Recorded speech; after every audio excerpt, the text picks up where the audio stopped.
Hi, my name's Kevin Rooney. I'm here with the KoreanCarBlog.com, and I'm at the Kia Pavilion, and I'm going to look at the new 2020 Kia Soul. It's calmed down a little bit here, so I think I can show you guys a little bit. So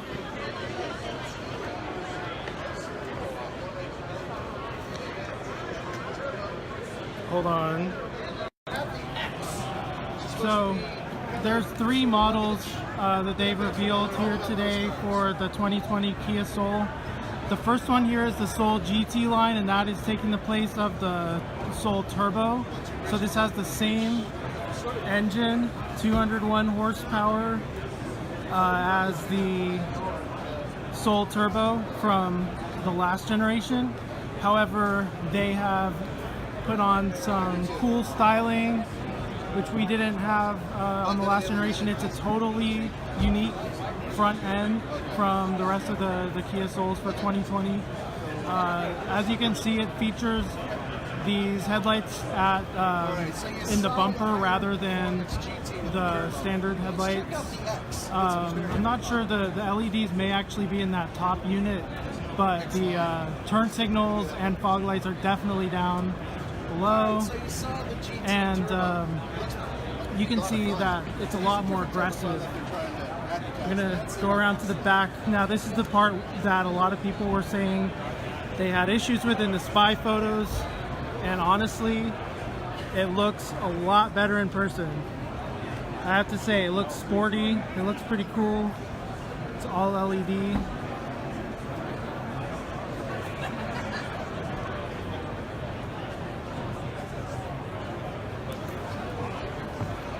One thing that the 2020 model has done away with is the panoramic sunroof. As you can see, it only has the standard sunroof, no panoramic this time around.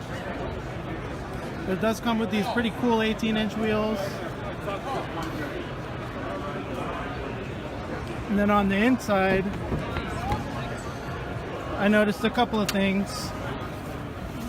So first of all, that is a huge touchscreen. Obviously that's kind of like the thing in the industry right now, is to give us bigger and bigger touchscreens. We have this nice instrument cluster here. It's a little bit bigger than before.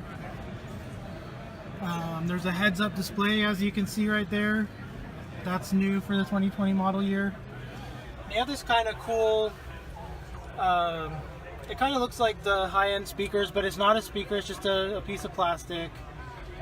One thing I've definitely noticed though, because my wife has the 2017 Soul, and she has the Primo package, which is a pretty loaded version of the car.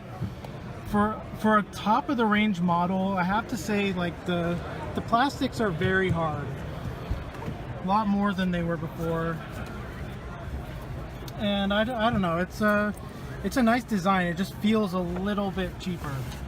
And having, without the panoramic sunroof, I don't know, it's just it's definitely an upgrade in some areas, but if you're looking for a car that's all around better in every single way, this probably isn't it.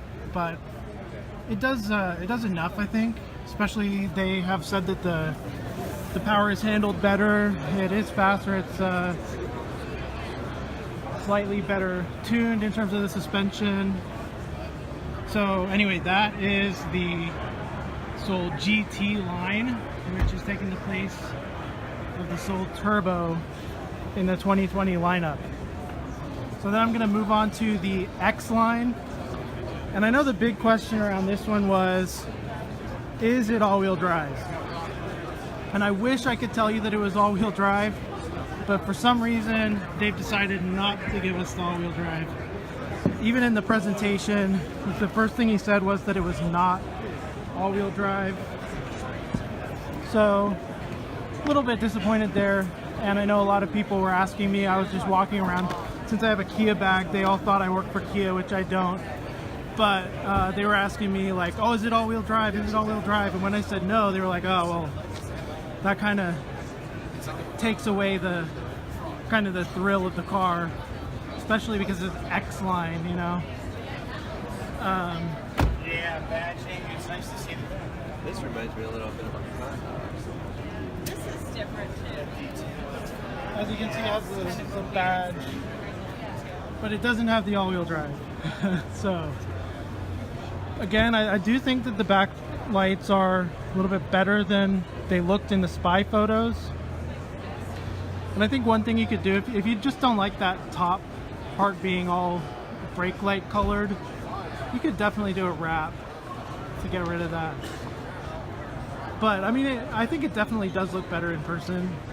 Obviously it looks better on the GT line because that one has the LED taillights. This one, as you can see, it just has the regular taillights. But one thing I do love about this is the color. I know we had Alien 2. It's nice that the new green is not like a lime green. I think it makes a nice change. And it definitely fits the idea of an X-line car. Unfortunately, again, it does not have that all-wheel drive. As you can see on this X-Line, has a totally different front end than the turbo that I just showed you before. Specifically, it does not have LED headlights at the front.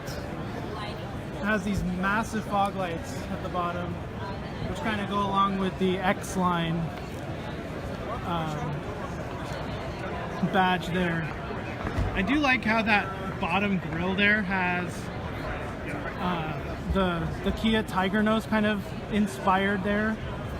And another thing I also really like is that in this middle grille, which is not really a grille but a piece of plastic or a light, an LED light in some of the upper trims, I do like that it does have the Tiger nose trim kind of in the front bumper. Also, with the X-Line trim, you get these kind of stainless steel looking side view mirrors.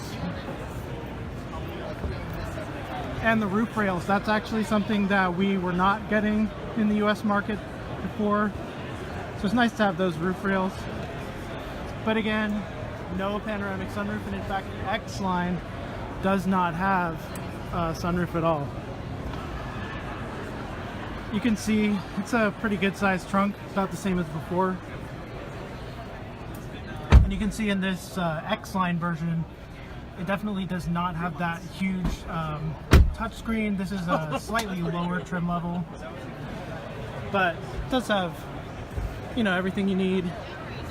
No pricing on any of these yet, so we just have to guess that that Soul GT line is going to be near the top of the line, probably priced around what the Soul Turbo was before. And then this X-Line is probably going to be a little bit less than that.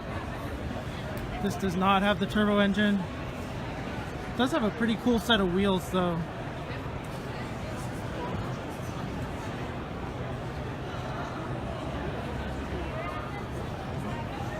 And that is the Soul X-Line.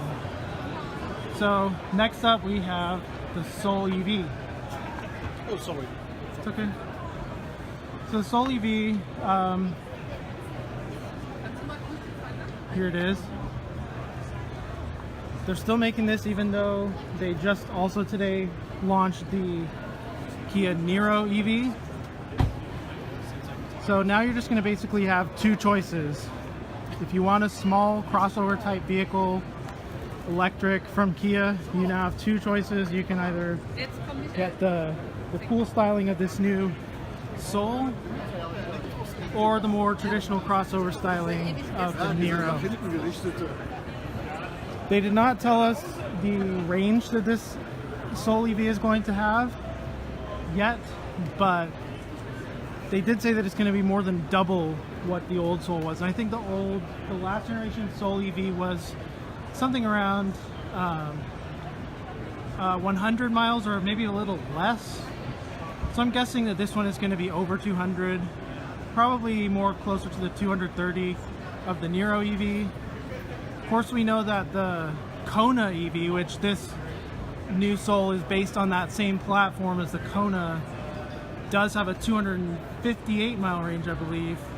So there's a possibility it could get as much as 250 miles. Either way, it's going to be way better in terms of range than the previous generation Soul EV. And you can see again, it's a totally unique front bumper on the Soul EV. Still with that tiger nose lower grille, which is pretty cool.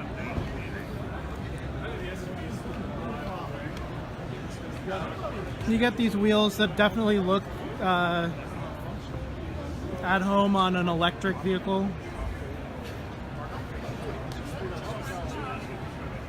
In terms of the interior, we can't actually get in this one, but you can see it's similar.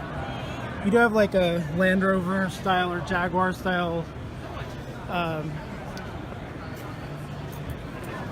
gear selector in there to differentiate it a little bit from the rest of these models. So that is the Soul EV.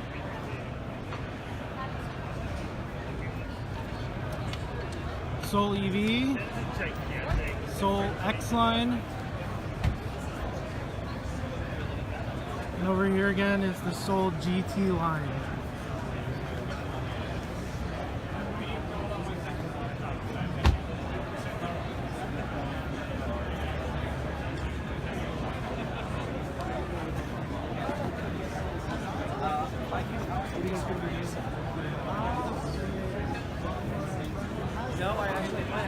So let us know what you think.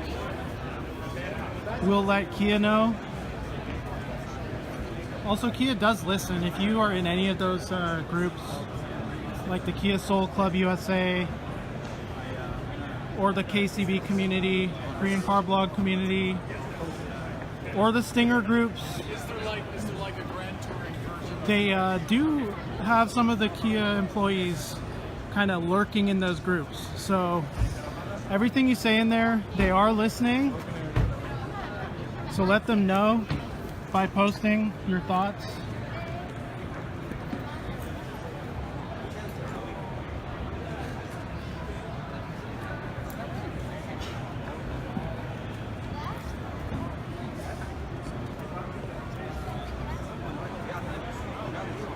But that is everything about the new 2020 Kia Soul that we currently know.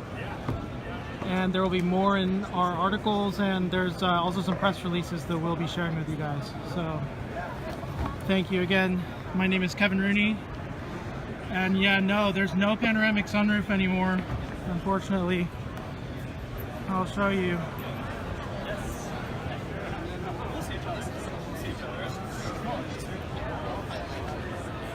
Just a standard sunroof. Yeah, so some things are better, but you're not gonna get everything you got in the previous generation Soul.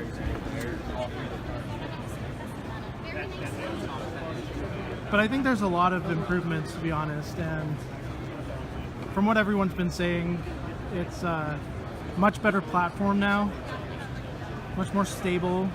It's gonna have, I'm guessing, better body roll. Or less body roll, I should say, because I know that's when I test drove the first generation Soul, I did not buy a first generation Soul, but the biggest problem for me was that it just had so much body roll. Like I couldn't go around a corner without it kind of swaying to one side, even worse than like bigger SUVs. The second generation kind of did away with that. And it was okay. It wasn't perfect, it was okay. So I'm guessing hopefully with this third generation, it's gonna have completely resolved that issue. And unfortunately, no all-wheel drive at this time.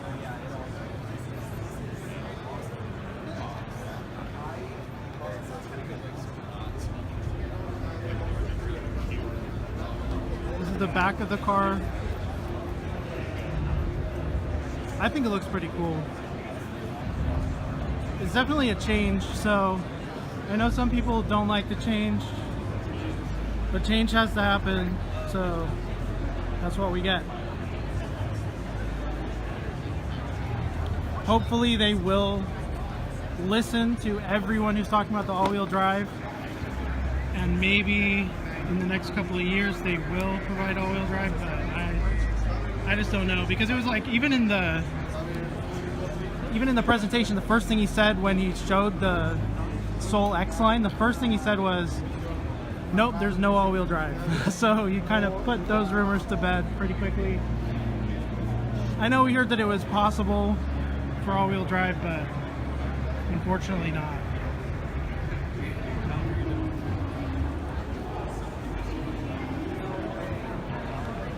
As I said, there's going to be more information. We have the press releases, we have all the press kits. We're going to put it all on the website. So thank you, and go to the KoreanCarBlog.com for more.